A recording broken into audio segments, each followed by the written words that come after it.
Hei, olen Martti Kallionpää. Olen toiminut pastorina pitkään yli 40 vuotta. Nyt haastan sinua mukaan rukouskouluun, joka pidetään Joensuussa 20-22.4. vuonna 2017. Rukouskoulu on ainutkertainen tapahtuma. Se on toista kertaa Suomessa. 10 vuotta sitten se oli Seinäjoella, mutta nyt on Joensuun aika. Ja Voisinto City yhdessä Joensuun helluntai-seurakunnan kanssa järjestää tämän rukouskoulun.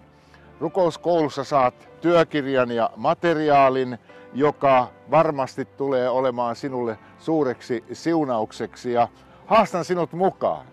Susette Hattig ja Kayleigh Claxton, kansainvälisiä julistajia ja puhujia, ovat Joensuussa mukana, ja tarkemmat tiedot sinä voit löytää rukouskoulu.fi. Olet siis lämpimästi tervetullut opiskelemaan rukouksesta ja elämään yhdessä meidän kanssamme nuo 3 päivää.